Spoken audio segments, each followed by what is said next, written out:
versos 18 e 19, diz assim: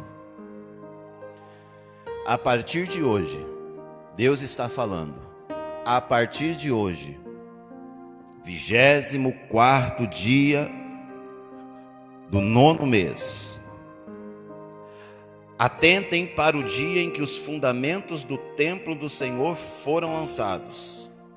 Reconsiderem. Ainda há alguma semente no celeiro? Até hoje a videira, a figueira, a romeira e a oliveira não têm dado fruto. Mas de hoje em diante abençoarei vocês. É essa a palavra que Deus está dizendo para este povo aqui. Deus está falando para eles: a partir de hoje eu mudo a tua vida. A partir de hoje eu vou abençoar vocês. Mas existe uma história antes desse hoje que Deus está falando aqui no capítulo 2, versículos 18 e 19.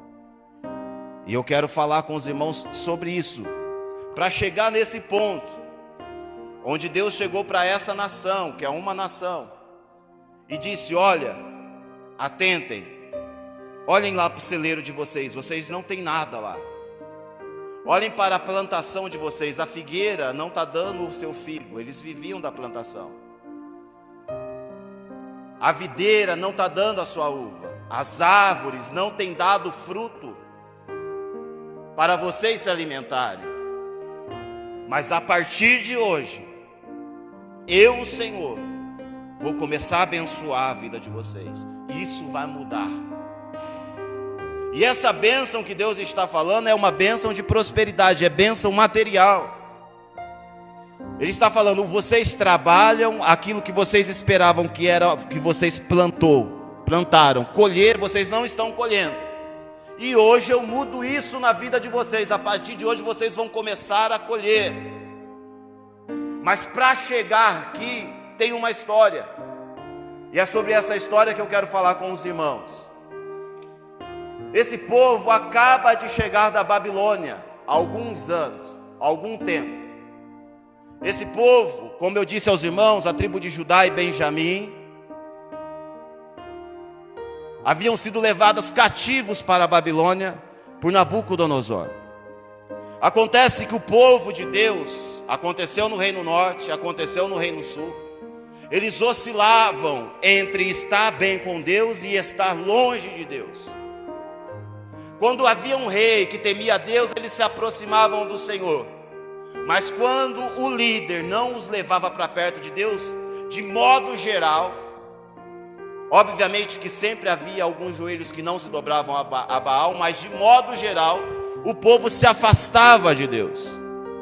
E sempre que o povo se afastava de Deus, eu estou resumindo a história aqui, Deus levantava profetas, que ia até aquele povo e dizia: arrependam-se, abandone os vossos pecados, comecem a me adorar, voltem a valorizar a minha presença, deixem de praticar o mal e eu estarei com vocês.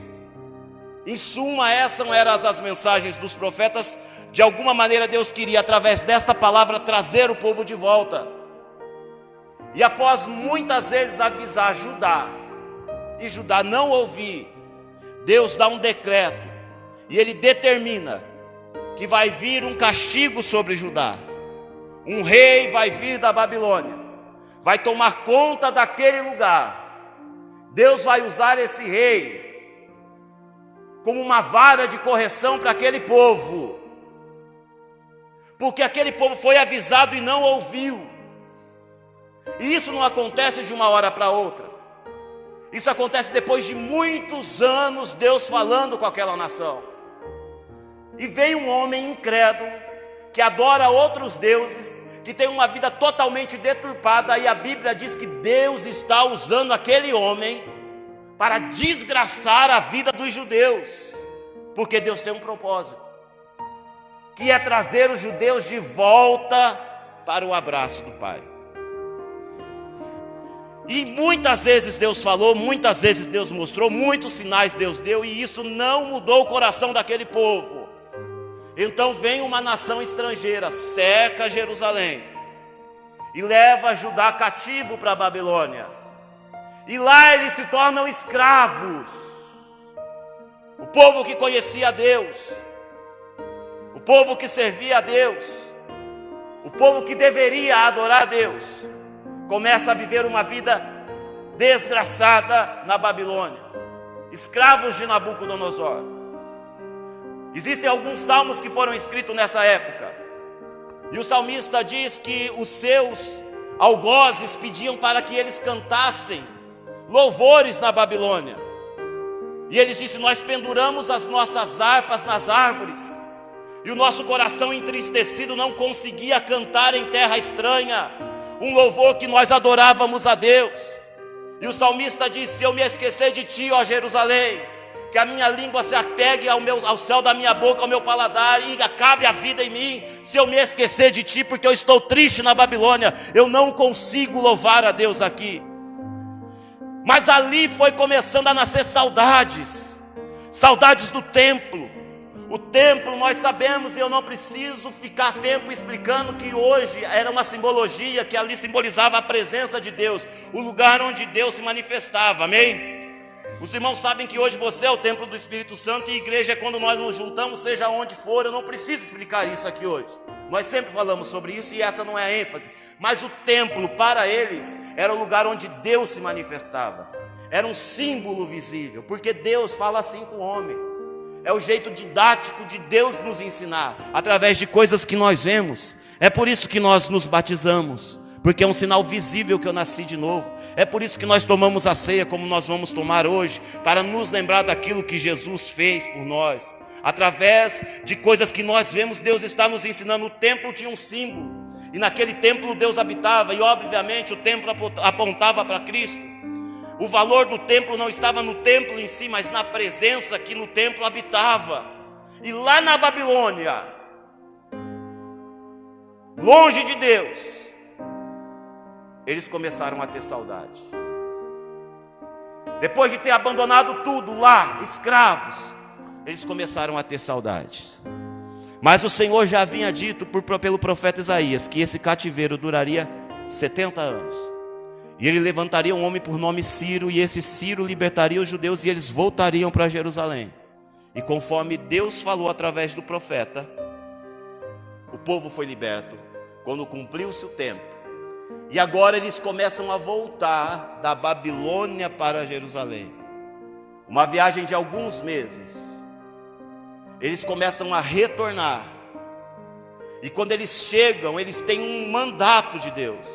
Deus disse: voltem e reconstruam o meu templo. Porque quando Nabucodonosor invadiu há 70 anos atrás Jerusalém, ele destruiu o templo que Salomão havia construído. Os irmãos estão me acompanhando? Diga amém. Então o templo está em ruínas. E quando esse povo vai voltar para Jerusalém, que é essa geração de Ageu, eles têm uma incumbência da parte de Deus: reconstrua um templo para que eu nele habite. Eles vão retomar as suas vidas, porque eles são escravos, viveram uma grande crise, trabalharam para enriquecer a Babilônia, longe da sua terra, longe do seu Deus, longe de poder servir a Deus, longe da presença do Senhor. Mas quando o Senhor fala: vocês vão voltar, vão reconstruir a cidade, e vão reconstruir um templo para que eu nele habite, o símbolo, vocês vão fazer aquilo que atrai a minha presença na época. Amém? E esse povo começa a voltar para Jerusalém. Esse povo começa a chegar em Jerusalém. E quando eles chegam, eles falam: acabou a pandemia, acabou a crise, a gente não está mais na Babilônia, passou a fase negra, nós temos uma oportunidade de refazer a nossa vida. Eu estava com saudade de Jerusalém, eu estava com saudade de Deus, e agora eu posso tudo de novo. Mas ao mesmo tempo eu posso reconstruir a minha vida. Eu tenho terra para plantar, a terra é minha agora, o que eu plantar vai ser meu. Eles começam, eu imagino, dividir a terra, cada um fica com um pedacinho de terra. Uma nação que foi dizimada, e agora volta bem mais reduzida para a mesma terra que era daquela nação maior. Eles têm a oportunidade de ter mais terras, amém? E quando eles chegam ali e começam a observar que eles têm a oportunidade, aos poucos eles começam a se esquecer daquilo que eles tinham saudade na Babilônia. Quando as oportunidades começam a surgir, quando eles veem o tamanho do terreno, quando eles veem que eles podem plantar para si mesmo, que agora o que ele construir vai ser dele, eles se esquecem que Deus havia falado: voltem para Jerusalém e reconstrua o templo para que eu habite no meio de vocês. E aí o povo chega em Jerusalém e, em vez de focar na reconstrução do templo, o lugar que ia atrair a presença de Deus, eles começam a aproveitar as oportunidades. Olha o que a Bíblia diz em Ageu capítulo 1, a partir do versículo 2, ou versículo 1. No primeiro dia do 6º mês do 2º ano do reinado de Dário, a palavra do Senhor veio por meio do profeta Ageu ao governador de Judá, Zorobabel, filho de Salatiel, ao sumo sacerdote Josué, filho de Jeozadak, dizendo: assim diz o Senhor dos exércitos, este povo afirma: ainda não chegou o tempo de reconstruir a casa do Senhor. Por isso a palavra do Senhor veio novamente por meio do profeta Ageu. Acaso é tempo de vocês morarem em casas de fino acabamento, enquanto a minha casa continua destruída? Agora assim diz o Senhor dos exércitos: veja onde os vossos caminhos os levaram. Vocês têm plantado muito e têm colhido pouco. Vocês comem, mas não se fartam. Bebem, mas não se satisfazem. Vestem-se, mas não se aquecem. Aquele que recebe salário, recebe para colocá-lo numa bolsa furada. Assim diz o Senhor dos exércitos: vejam onde os seus caminhos os levaram. Subam ao monte para trazer madeira. Construa o templo para que eu me alegre e nele seja glorificado, diz o Senhor. Vocês esperavam muito, mas eis que veio pouco, e o que vocês trouxeram para casa, eu, o Senhor, dissipei com um sopro. E por que eu fiz isso? Pergunta o Senhor dos exércitos: por causa do meu templo, que ainda está destruído, enquanto cada um de vocês se ocupam com a sua própria casa. Deus abençoe, irmão. Qual que era o problema desse povo? Eles estavam plantando, aproveitando as oportunidades, e estavam colhendo e levando para casa. Mas olha o que Deus fala: vocês comem e continuam com fome. Já perceberam que nada sacia a fome de vocês? Vocês bebem, mas a água não mata a sede de vocês. Vocês conseguem ganhar dinheiro porque vocês estão tendo a oportunidade, mas de repente você olha e fala assim: onde foi que eu gastei tudo isso? Acabou o dinheiro. O que vocês conseguiram parece que vocês colocaram em um saco furado. É isso que Deus está dizendo. Vocês encheram o saco, mas quando vocês voltaram para ver, não tinha mais nada lá. E aí a família faz aquela reunião, faz aquela planilha de Excel, né, Paulinho? E fala: onde foi que eu gastei? Onde é que foi parar meu dinheiro? Eu tinha dinheiro no começo do mês, não tenho mais nada. Por que que isso está acontecendo? A gente está tendo oportunidade aqui, mas parece que a coisa não está andando. Parece que a gente come e o negócio não sacia. A gente não está contente, mesmo tendo oportunidades. O que é que está acontecendo? Deus está dizendo: eu estou contra vocês. Vocês estão tendo posses, mas não estão tendo prosperidade. Porque eu estou querendo abrir os olhos de vocês antes que vocês caiam nos mesmos erros que vocês caíram lá atrás. Sabe por que não está tendo prosperidade? Porque minha casa está abandonada, enquanto a casa de vocês está com fino acabamento. Reparem que Deus não está falando isso no início da volta deles. Ele está dizendo: é tempo da minha casa estar acabada, enquanto a sua casa está com fino acabamento. Ou seja, uma casa com fino acabamento já foi terminada.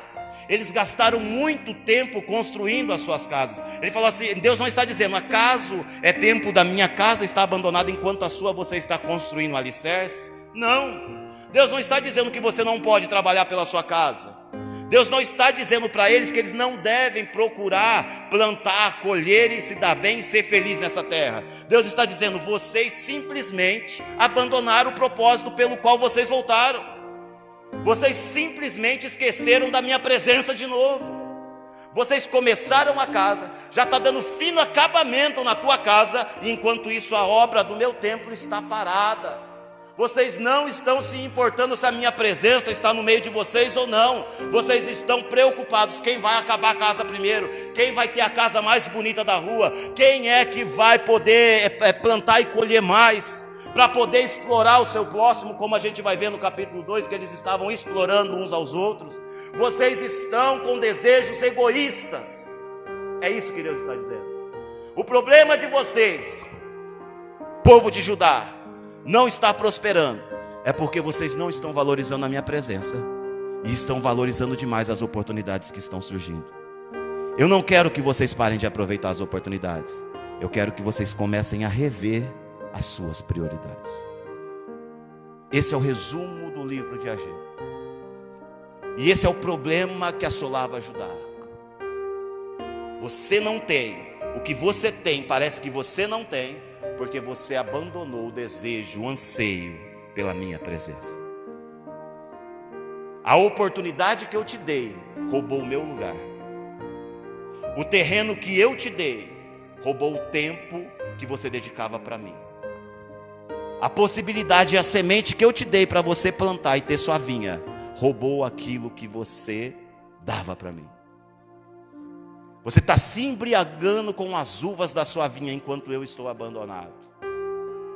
Porque quando Noé se embriagou, ele não se embriagou da vinha de outra pessoa. Ele se embriagou da vinha que Deus tinha dado para ele. E nós temos muitas vezes nos embriagado das bênçãos que Deus nos dá, a ponto de nos esquecer da presença de Deus. E Deus chama a atenção deles: olha, observem os vossos caminhos, vejam onde o caminho de vocês levaram vocês no passado. Lembra que vocês foram parar na Babilônia, e o problema de vocês era esse mesmo, o egoísmo. Pois eu estou dizendo, comece a se lembrar daquilo para começar a mudar a atitude de vocês, para que o fim não seja o mesmo. Ageu está profetizando depois de um tempo de silêncio. Lá na Babilônia eles tinham Daniel profetizando, Ezequiel profetizando, Jeremias profetizava em Jerusalém destruída, mas esses profetas passaram e veio um tempo de silêncio para ajudar. Enquanto estava lá escravo, Deus se calou. Porque, meu irmão, deixa eu te falar uma coisa: quando Deus fala algo para nós e nós não fazemos, Deus fala, dê um passo, e você não dá, Ele não vai falar mais com você, até que você dê aquele passo. O que Ele pode fazer é repetir para você: dê o passo que eu te falei lá atrás que você deveria ter dado. Porque como Deus vai te falar o próximo passo se o primeiro você não deu? E esse povo estava vivendo um período de silêncio, até que o coração deles se arrependeram. Mas aqui eles começam a se desviar da rota, e Deus levanta um profeta para tentar trazer eles de volta para a rota. Vocês estão caindo no mesmo erro do passado, buscando os próprios interesses. Por isso que vocês têm, mas não têm. Parece que tem. Até que enfim eu consegui um emprego. Aí eu simplesmente abandono o Senhor. E vai 1 mês, 2 meses, o meu salário não dá para mais nada. Enquanto eu sei que um irmão ganha 3 vezes menos que eu, e nada lhe falta. E eu fico me perguntando, por quê? Era isso que estava acontecendo com eles. Por quê, Senhor? Porque eu coloco, parece que some. Porque você está buscando primeiro os seus interesses, filho, e abandonou os meus. E sabe por que eu estou retendo? Para ver se você acorda. Eu estou retendo, fechando as portas, para ver se vocês acordam. É isso que Ageu está dizendo aqui.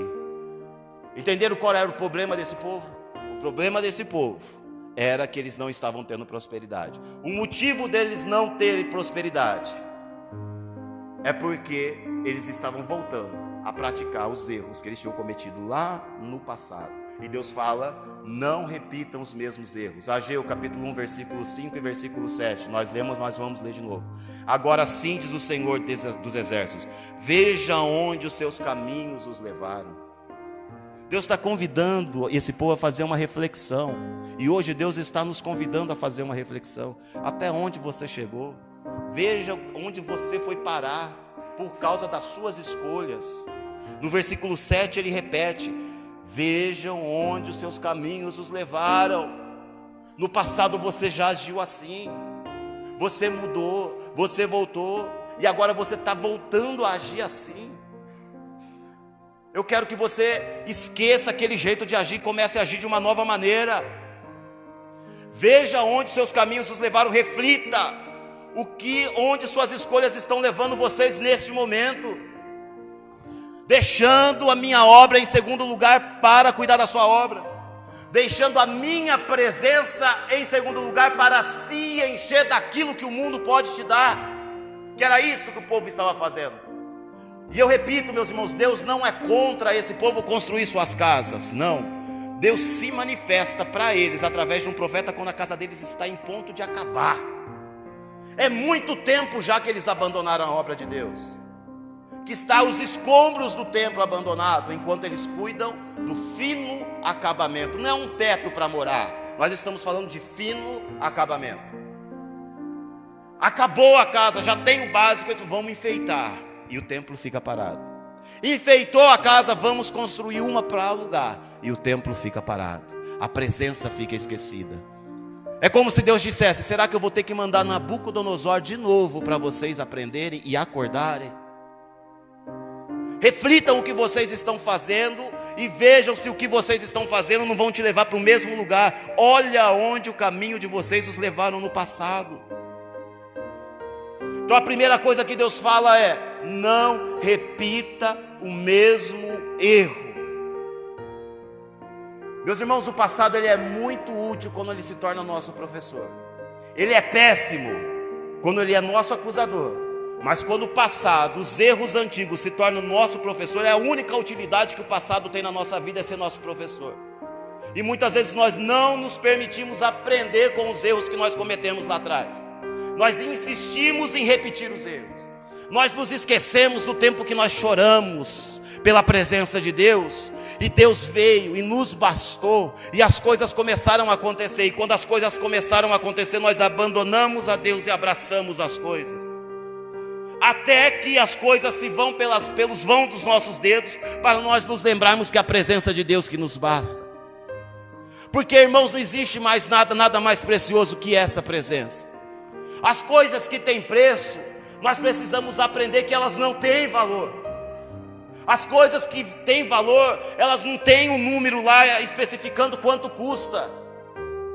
Tudo que tem um valorzinho lá escrito, um preço escrito, não tem valor.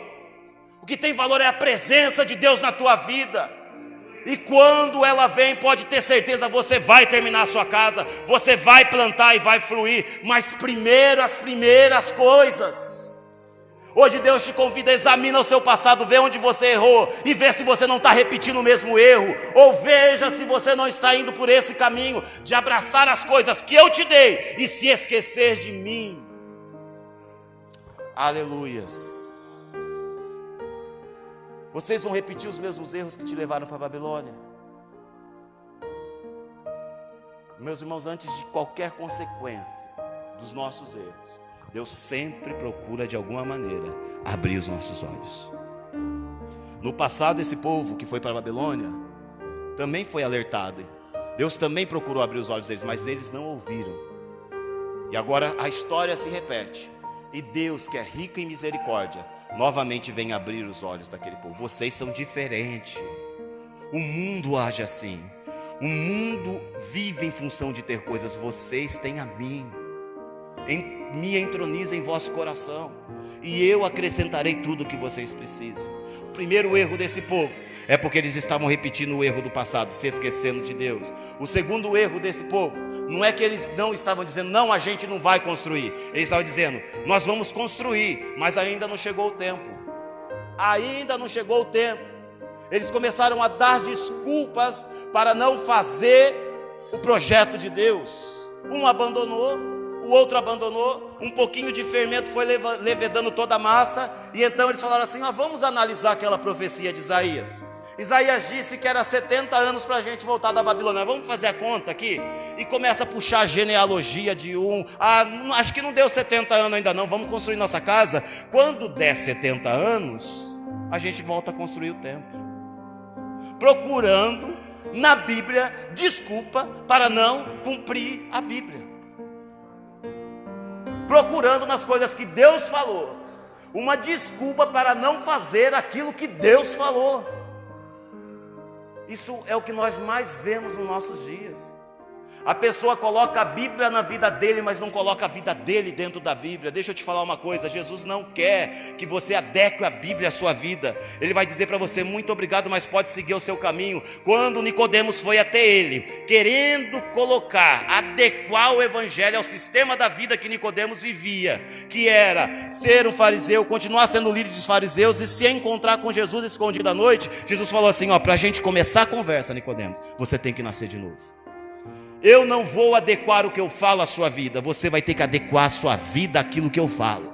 E se você não quiser, fique à vontade, você não precisa caminhar comigo. Nosso relacionamento continua o mesmo, mas você não serve para ser meu discípulo. Ser discípulo, irmão, requer decisão. Abrir mão, se adequar, aceitar e ser crucificado com Cristo. E hoje muitas pessoas têm adequado a Bíblia, a vida, a sociedade, a moda, e o evangelho vai mudando de facetas conforme a necessidade do povo. Mas não é isso que eu vejo em Cristo, não é isso que eu vejo em Paulo, não é isso que eu vejo na Bíblia. E Deus vem mostrar para esse povo, vocês estão dizendo que ainda não chegou o tempo. Em Ageu capítulo 1, versículo 2, este povo diz, ainda não chegou o tempo da gente reconstruir o templo, pois eu vos digo, o tempo já passou, e vocês não estão construindo porque estão dando desculpas e cuidando das suas coisas. Já chegou o tempo sim, é que vocês não querem, e eu vim confrontar vocês.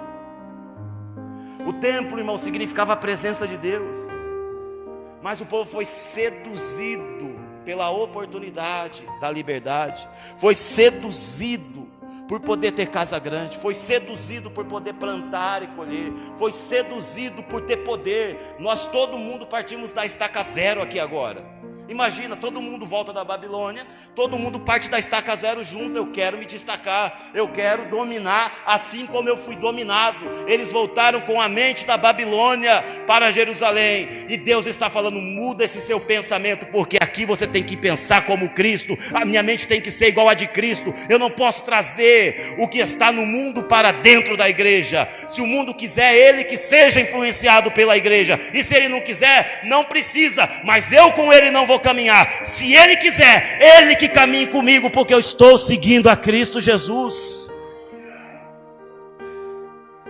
E eles iam procrastinando, levando, não, depois a gente faz, eu vou fazer, mas sabe o que é? Agora não dá. Lembra daquela parábola que Jesus disse, vamos para a festa? Não disse, olha, eu não vou poder ir porque eu acabei de comprar um campo, eu acabei de comprar uma casa e eu preciso ir ver a minha casa. Aí Jesus falou assim, vai e convida, sai convidando. Foi convidar outro, sabe por que eu não posso ir? Eu comprei alguns bois para arar na minha terra, eu já tinha, mas eu comprei mais, então eu tenho que cuidar dos meus negócios, não vou poder ir. O outro não foi porque tinha acabado de casar, olha, acabei de casar, não vou na festa. Então voltaram os servos, era uma parábola, e disse ao seu senhor, olha, ninguém quer vir, sai pelos becos e convida quem quer vir, mas enche essa festa. Por que aquelas pessoas não foram? Um não foi porque comprou uma casa, coisa boa, Deus deu a casa, ele trocou a festa pela casa. Outro não foi porque comprou mais bois para arar sua terra, ou seja, ampliou os seus negócios, roubou o seu tempo, o seu trabalho roubou o seu tempo. Não foi para a festa porque tinha que trabalhar no trabalho que Deus deu para ele. O outro não foi porque depois de muitos anos pedido por uma esposa, Deus lhe deu o casamento, e ele disse, não posso, acabei de casar, então não vou na sua festa. Deus não está falando descasa, Deus está falando, vai na festa, leva a sua esposa para a festa, criatura. Deus não está falando, venda a sua casa. Deus está falando, vai na festa, pode continuar com a casa, fui eu que te dei. Só vai para a festa. Deus não está dizendo para aquele cidadão que comprou mais bois para arar sua terra: vende tudo e me serve. Não, Ele está dizendo: pode continuar, só venha para a festa, entenda que quem te abençoa sou eu. Mas não, eu não tenho tempo. Não é tempo de construir a obra do Senhor, é tempo de eu cuidar da minha casa. É o meu momento. Acabou a pandemia, é a minha hora. Abriu uma porta que eu esperava, essa é a minha chance. Conheci uma pessoa que eu não esperava, agora é o meu momento. Todo o meu foco, toda a minha energia vai ser dedicada a isso. Chegou a minha hora.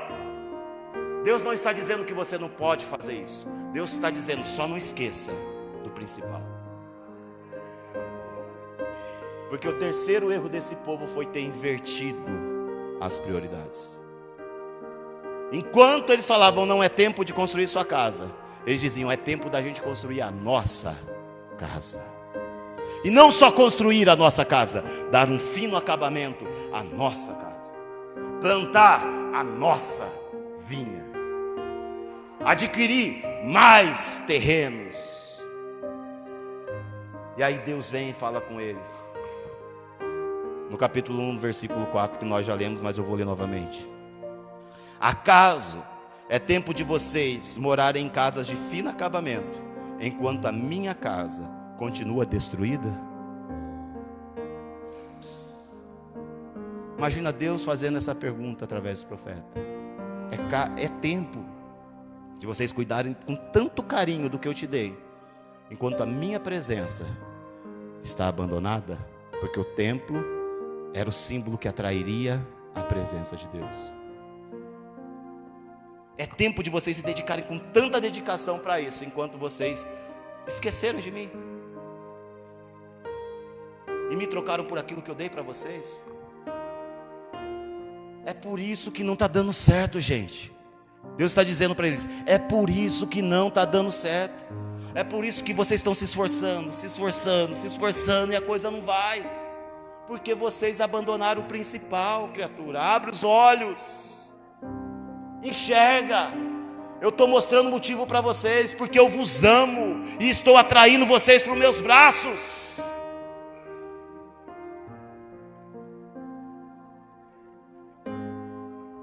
Eu gosto muito das coisas que o C.S. Lewis diz. E tem algo que ele diz que eu guardei e sempre compartilho com as pessoas, sobre prioridades na vida. Ele diz o seguinte: pela primeira vez, os irmãos sabem que esse homem foi um grande pensador, não da igreja. Ele foi um grande pensador do seu tempo. Ele escreveu um livro que se tornou filme, um livro que virou best-seller não só entre os cristãos, mas no mundo, né? E através deste livro que virou filme, ele contava a história de Jesus salvando a terra, que é o filme As Crônicas de Nárnia. Então era um homem muito inteligente, muito sábio, e Deus o resgatou do ateísmo para o cristianismo. E ele disse que ele teve uma percepção através da Bíblia, que quando eu olho para a Bíblia eu vejo essa percepção em Paulo também. Ele fala assim, um trecho de um texto: pela primeira vez eu examinei a mim mesmo com um propósito seriamente prático. Ali encontrei o que me assustou. O que eu encontrei em mim mesmo? Ele está dizendo: um bestiário de luxúrias, um hospício de ambições. Quando eu fui sincero comigo mesmo e olhei para dentro de mim, eu vi o quanto eu era ambicioso, era louco, era tão ambicioso que chegava a ser louco. Um canteiro de medos, ou seja, muitos medos plantados. Um harém de ódios mimados, ou seja, se eu não tenho, eu fico bravo. Sempre desejei o progresso, mas pela graça de Deus percebi que quando se está na estrada errada, progresso significa fazer o retorno, ou seja, fazer a conversão. Progresso muitas vezes progresso não é ir para frente. É isso que ele está dizendo. Progresso não é ir para frente algumas vezes. Eu preciso verificar se eu estou no caminho certo. E às vezes eu tenho que fazer a conversão e mudar a rota. É isso que ele está dizendo. Nesse caso, voltar atrás primeiro e ser mais progressista. Hoje eu acredito no cristianismo como acredito que o sol nasce todo dia. Não apenas porque eu vejo, mas porque através dele eu vejo todo o meu redor, tudo ao meu redor. Percebi que colocando as primeiras coisas em primeiro lugar, teremos as segundas a seguir. Percebi que colocando as primeiras coisas em primeiro lugar, teremos as segundas a seguir. Sabe o que ele está dizendo aqui? Que se eu entender que a presença de Deus é o primeiro lugar na minha vida e colocar a primeira coisa no primeiro lugar, aquele dinheiro que está indo para o saco furado não vai mais para o saco furado, porque ela é a segunda. Se eu coloco a primeira no primeiro, eu tenho a segunda também. É isso que ele está dizendo. Eu entendi que se eu coloco o que é primeiro em primeiro, quando eu plantar, eu vou colher. Eu percebi que se eu coloco o que é primeiro em primeiro, quando eu investir, eu vou ter retorno. Eu percebi que se eu colocar o primeiro em primeiro, quando eu trabalhar, eu vou colher o fruto do meu trabalho. E é exatamente o que Ageu está querendo mostrar para esse povo. Deus, através de Ageu, está querendo mostrar para esse povo. Mas quando eu coloco as segundas, a videira, a figueira, o trabalho, o meu esforço, em primeiro, eu não tenho nem a primeira, que é a presença de Deus, e nem a segunda, porque vai para o saquetel furado. E ele termina dizendo: tudo que não é eterno. Camisa da Nike é eterna? Sim ou não? BMW é eterno? Casa, sua casa na terra, por mais que ela seja grande, é eterno? Seu trabalho maravilhoso, extraordinário, ele é eterno? Eu percebi que tudo que não é eterno, na eternidade vai ser inútil. Tudo que não é eterno será eternamente inútil.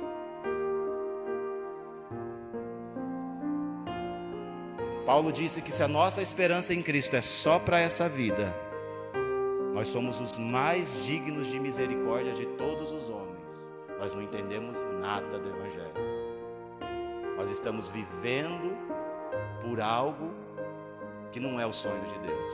A nossa esperança em Cristo deve ser para aquilo que está lá na frente, para a eternidade.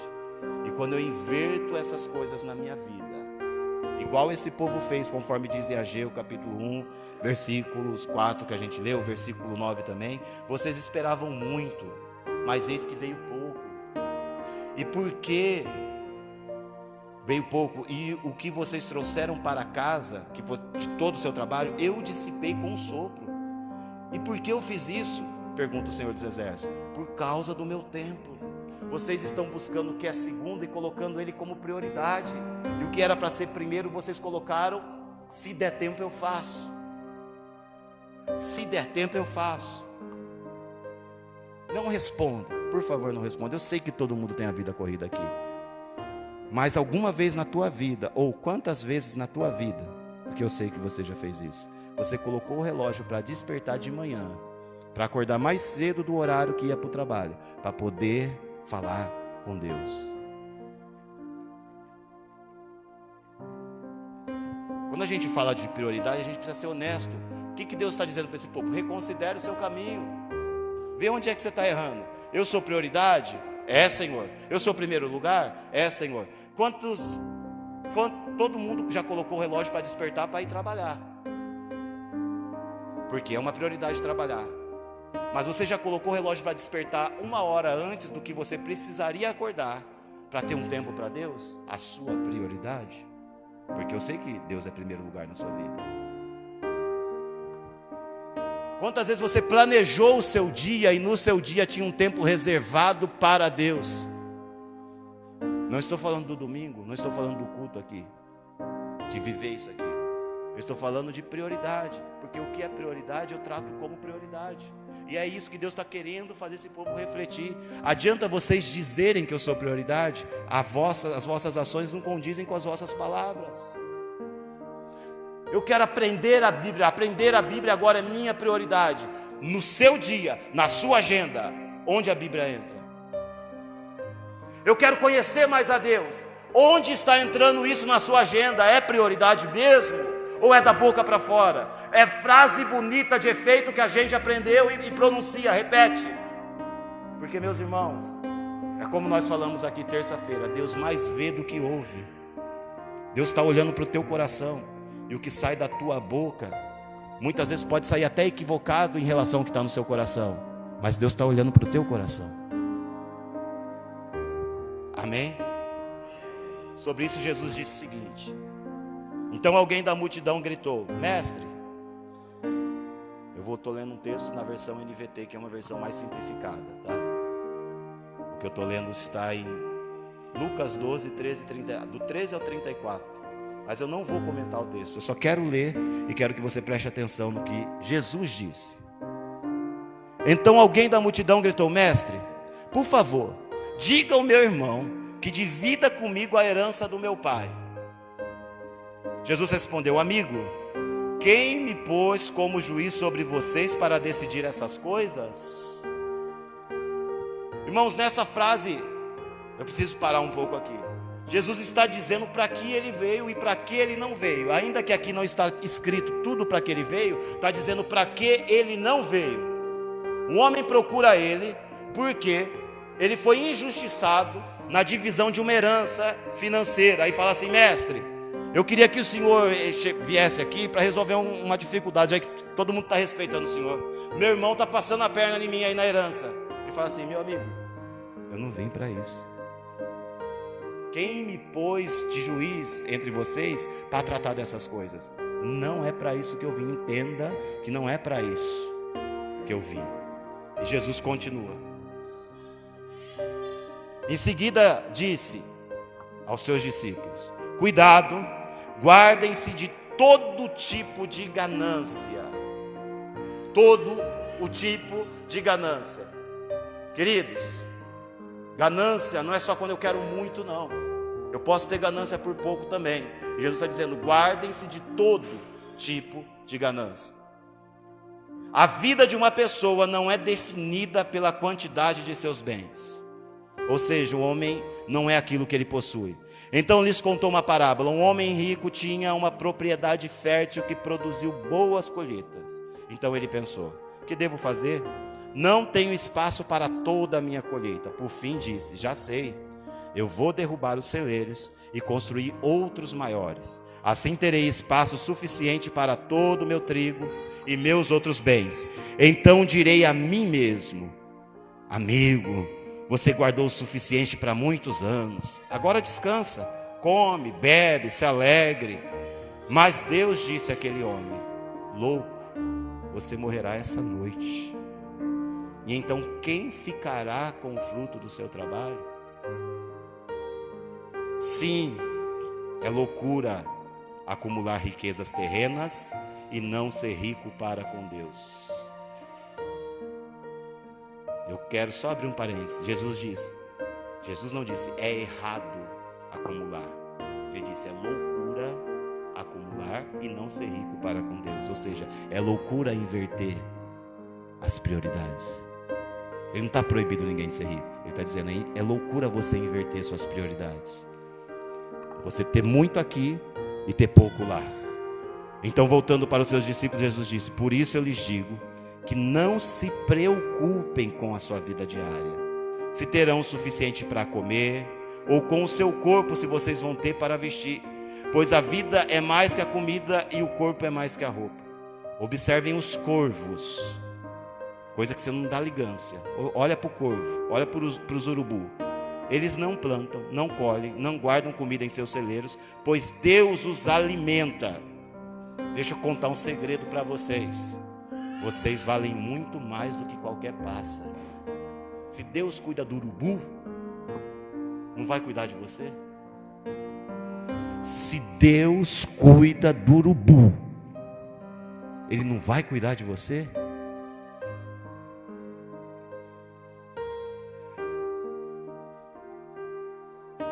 Qual de vocês, por mais preocupado que esteja, pode acrescentar ao menos 1 hora?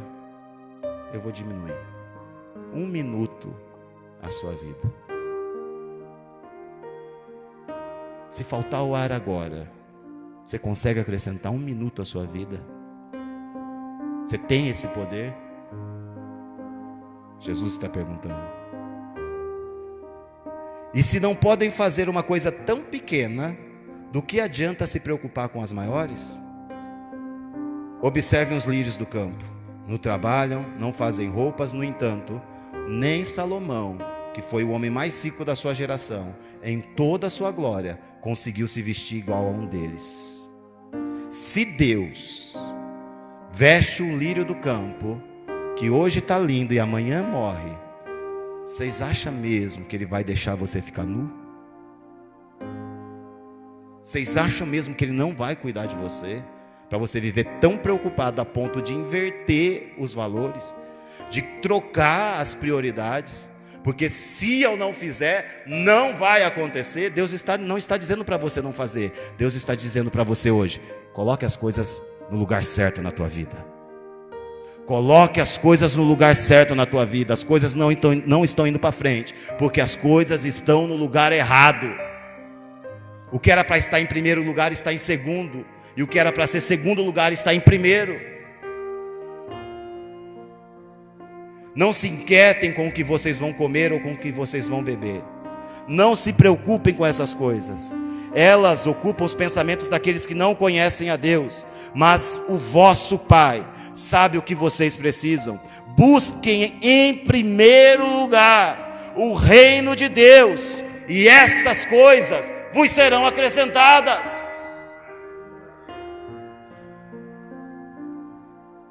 E Jesus termina ainda falando para eles o seguinte: vendam os seus bens e dá aos necessitados, com isso vocês vão ajuntar tesouro no céu, e as bolsas lá no céu, elas não se desgastam, nem se desfazem.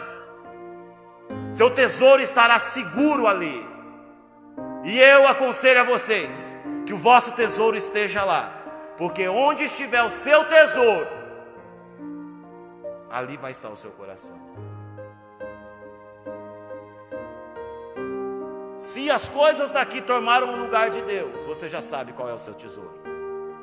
Eu sempre brincava com os meninos lá na casa de recuperação, que o tesouro não precisa ser uma cidade. Tem gente que o tesouro dele é um Corcel 2 e nem é original, é daqueles velhos ainda. Adriano, ninguém pode relar no Corcel 2, ele não tem Corcel 2 não, irmãos. Ele sabe quem tem. Ninguém pode relar no Corcel 2 do homem, é o tesouro dele, onde estiver. Olha o tesouro do cidadão onde está. O ferrugem está consumindo literalmente. Onde é que está o seu tesouro? Onde é que está o seu tesouro? Quando as segundas coisas ocupam o lugar das primeiras, a gente perde as duas. Mas quando você coloca as coisas no devido lugar, você tem ambas. Deus quer te fazer prosperar. E Deus tratou com esse povo. E a Bíblia diz, no versículo 12 de Ageu capítulo 1: Zorobabel, filho de Sealtiel, o sumo sacerdote Josué, filho de Jeozadak, e todo o restante do povo, quando ouviu a mensagem de Deus, obedeceram e temeram a Deus. Deus falou com esse povo, e diferente daqueles outros que foram levados para a Babilônia, o temor entrou.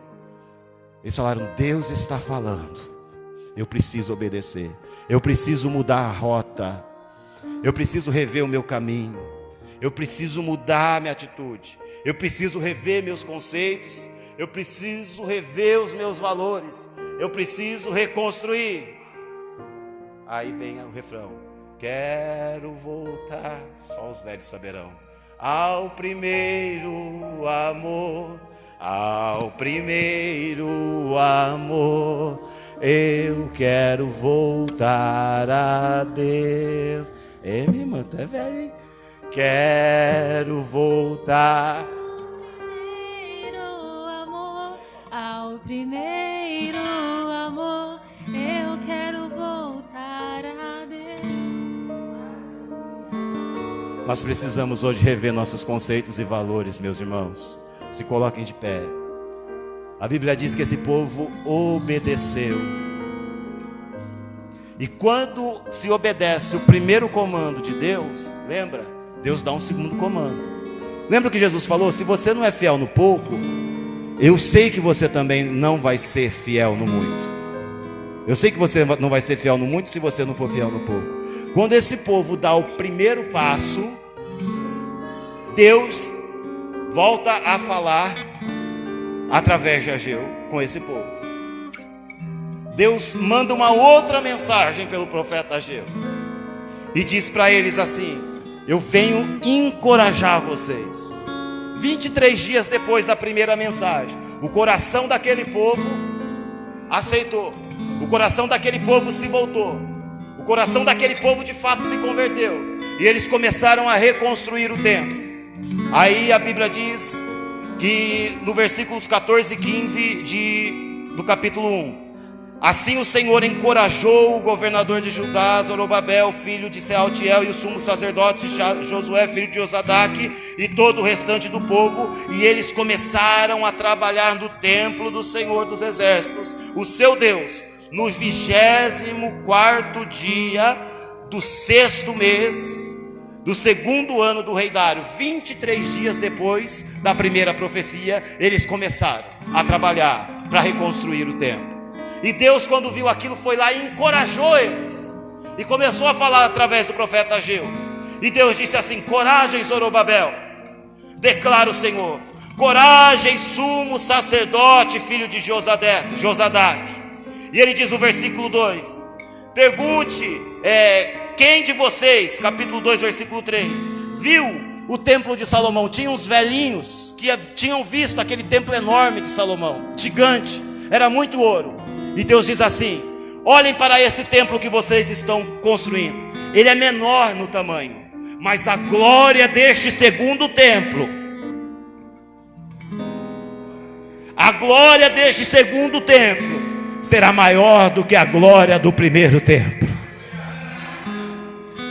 Como vocês ouviram e obedeceram a minha palavra, como vocês começaram a inverter as prioridades e me colocar no lugar devido, eu vos digo que a glória deste segundo templo será maior do que a glória daquele primeiro templo.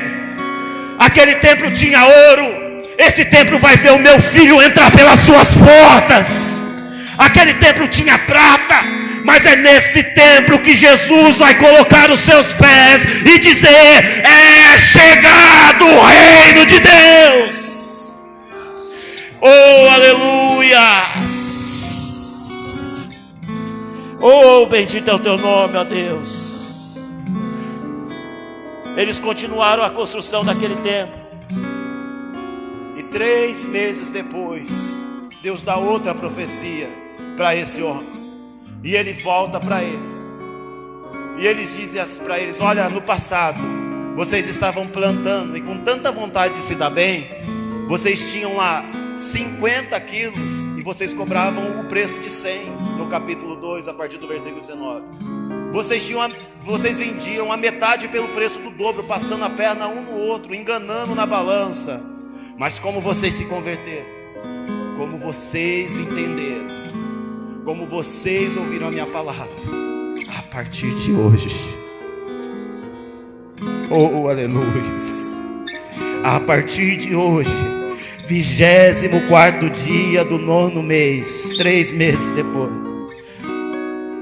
atentem para o seu celeiro. Não tem nada lá, não tem fruta nenhuma, não tem dinheiro na conta, não tem prosperidade na vida de vocês, mas marquem esse dia, porque a partir de hoje eu abençoo vocês, porque vocês colocaram as coisas nos lugares. A partir de hoje eu mudo a sua vida.